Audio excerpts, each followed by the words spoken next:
Persepolis, the story of a return. Chapter 10. The Return.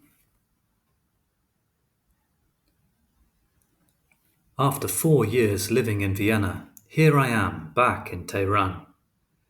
From the moment I arrived at Mehrabat airport and caught sight of the first customs agent, I immediately felt the repressive air of my country.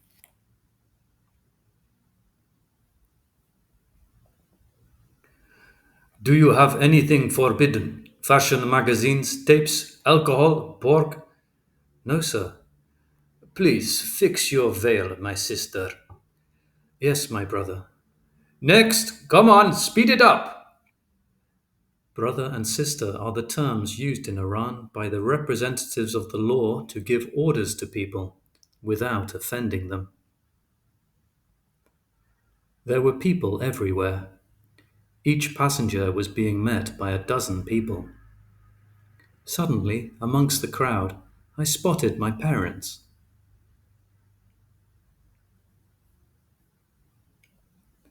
But it wasn't reciprocal. Of course, it made sense. One changes more between the ages of 14 and 18 than between 30 and 40. Dad! Eppie, look, it's Margie. Marge? My darling, my daughter, oh my, I didn't recognize you. I knew that I had grown, but it was only once I was in the arms of my father that I really felt it. He, who had always appeared so imposing, was about the same size as me.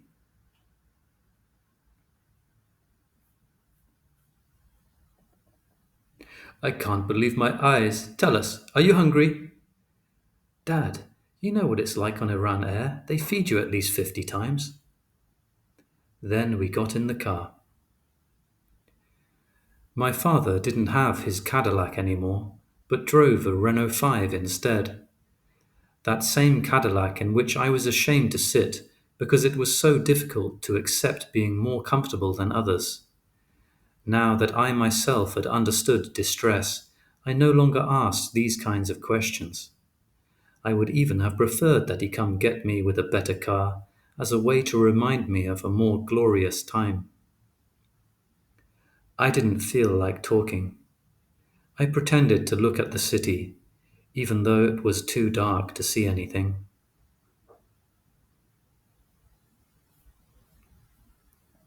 Welcome home. They were the most comforting words that I had heard in a long time.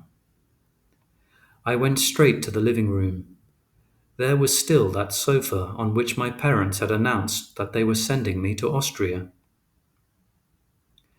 Entering into a conversation about this subject scared me so much that I headed for my room like a boar without saying good night or goodbye.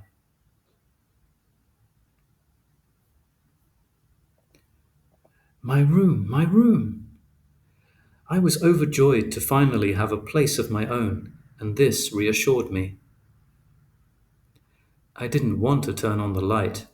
I couldn't bear to see everything again so quickly. I spent a good part of the night in the emptiness, just happy to be there.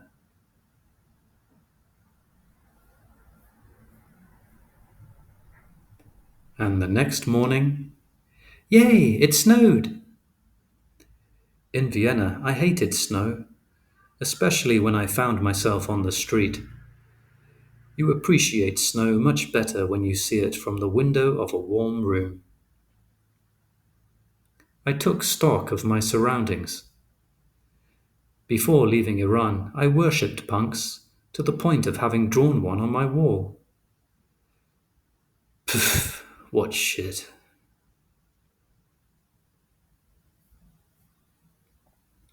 Then I took stock of my property. I owned an empty armoire, a too small desk, a bed, a rug, and a cassette radio.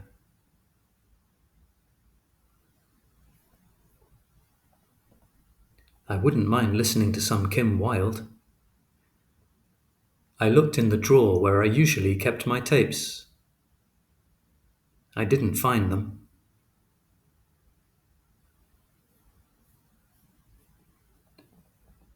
So I went to see my mother. She would surely know where they were. Maybe she even listened to them to remember me. Good morning, Mum. Good morning, already dressed? Do you want some tea, an omelette, some toast? I'm not hungry. Tea is fine. Do you remember Frau Dr. Keller's disgusting tea? Her name was Hella, of course. How could I possibly forget that horse piss?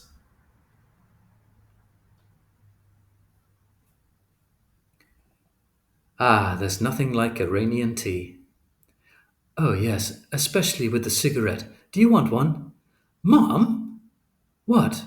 You know the proverb. Prosperity consists of two things: tea after a meal and a cigarette after tea. It was the first time that my mother had spoken to me in this tone.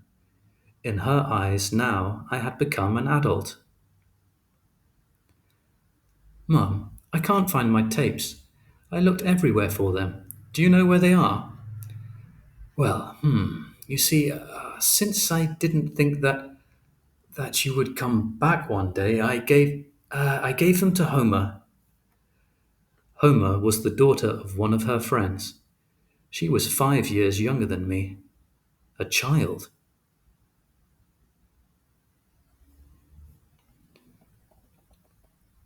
After all, Mom hadn't been wrong. In any case, I no longer liked the idols of my adolescence. You're right. I'm going to buy myself some new ones. Can you give me a sponge? A sponge? Of course, darling. I decided to take this little problem as a sign. It was time to finish with the past and to look toward the future.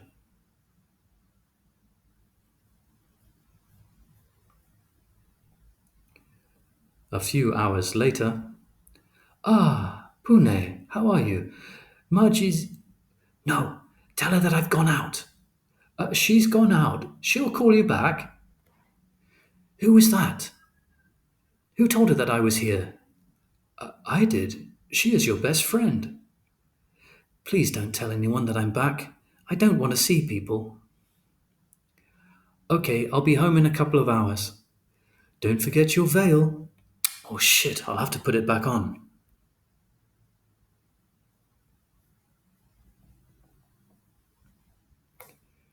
It wasn't just the veil to which I had to readjust. There were also all the images, the 65-foot high murals representing martyrs, adorned with slogans honoring them. Slogans like, "The martyr is the heart of history," or "I hope to be a martyr myself," or "A martyr lives forever."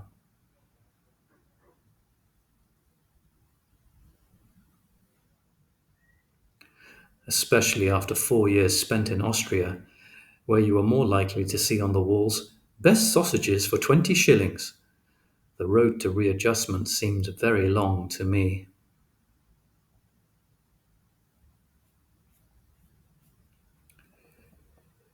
There were also the streets.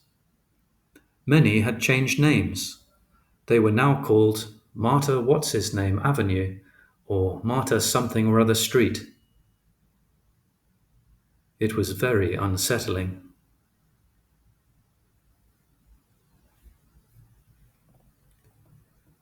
I felt as though I were walking through a cemetery. Surrounded by the victims of a war I had fled.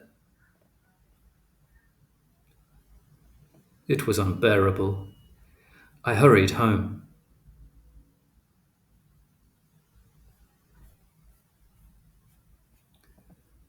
That night. Hi, I'm home. Do you always get home so late? Ah, yes, I have a lot of work these days. Now that the war was over, my father, an engineer, didn't know where to begin. Everything has to be rebuilt now. While we wait for the next war, which will destroy everything again.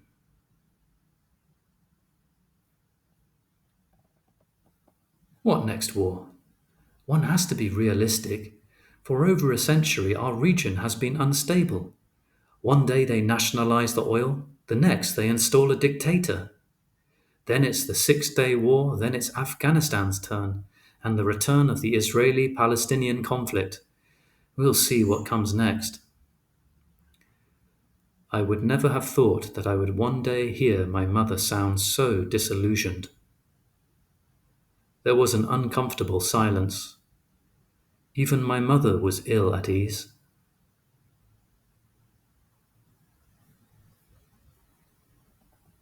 Happily, my father intervened. So, did you get some rest? Did you see how it snowed? I had to put chains on the tires to be able to drive. Incredible! 16 inches of snow. I know, it's magnificent. Did you walk around a little? What do you think of Tehran? Sordid. I was shocked at least one street in three is named after a martyr.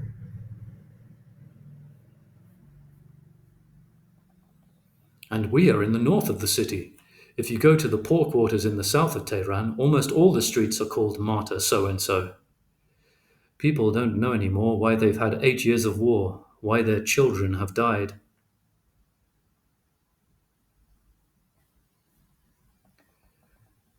This entire war was just a big setup to destroy both the Irani and the Iraqi armies. The former was the most powerful in the Middle East in 1980, and the latter represented a real danger to Israel. The West sold weapons to both camps, and we were stupid enough to enter into this cynical game. 8 years of war for nothing. So now the state names streets after martyrs to flatter the families of the victims. In this way, perhaps they'll find some meaning in all this absurdity.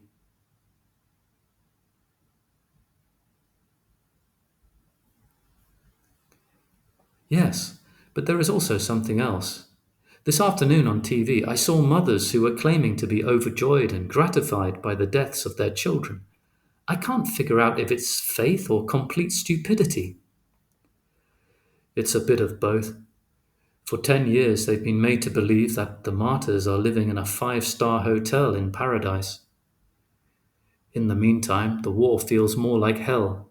If you knew, the few months that led up to the ceasefire were particularly horrible. Tell me, Dad, I'm all ears.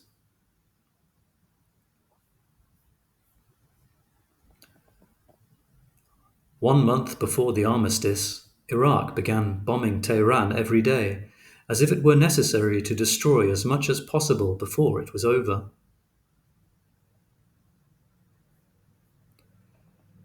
The peace hadn't yet been announced when the armed groups opposed to the Islamic regime, the Iranian Mujahideen. The term Mujahideen isn't specific to Afghanistan, it means a combatant, entered the country from the Iraqi border with the support of Saddam Hussein to liberate Iran from the hands of its fundamentalist leaders. You surely heard about it. No, Dad, I didn't know. What do you mean? Ebby, really, she just spent 4 years in Europe. Yes, of course. What was I saying? Right. The Mujahideen thought that since it was the end of the war, our army wouldn't have the strength to fight anymore. Are you sure that this is a good time to tell all this? Mum, leave him alone, I'm interested. So the Mujahideen also knew that the majority of Iranians were against the regime, and they were therefore counting on popular support. But there was one thing that wasn't in their calculations. They entered from Iraq, the same Iraq that had attacked us and against which we had been fighting for 8 years. With the result that when they arrived in Iran, no one welcomed them. For the most part, they were killed by the guardians of the revolution and the army. I'm going to bed. But the regime got scared because these opponents had reached Tehran. They would have freed those who represented a real threat to the government. Good night. That is to say, the political prisoners who were the legitimate heirs of the revolution and who constituted our country's intelligentsia. So the state decided to eliminate the problem. They proposed the following choice to the detainees: Either they could renounce their revolutionary ideas and promise fidelity and loyalty to the Islamic Republic, in which case they were done serving their time,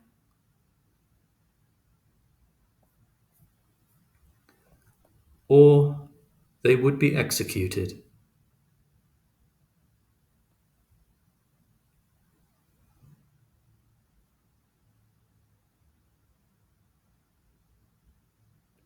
And, well, most of them were executed.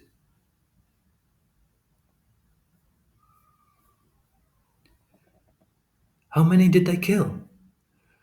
No one knows exactly. Many thousands, or rather many tens of thousands of people.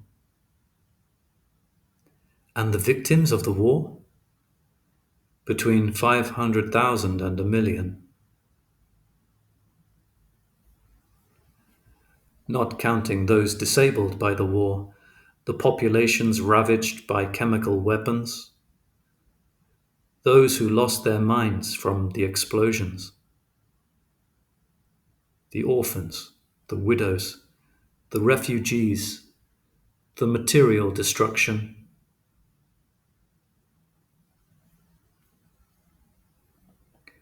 But all that is behind us. We must go forward now. We must rebuild everything. Despite my father sounding motivated, I didn't feel any real conviction in his voice. He seemed to me as blasé as my mother. Let's turn in. Tomorrow I have a long day at work. Do you have any plans? No, not yet. Next to my father's distressing report, my Viennese misadventures seemed like little anecdotes of no importance. So I decided that I would never tell them anything about my Austrian life. They had suffered enough as it was.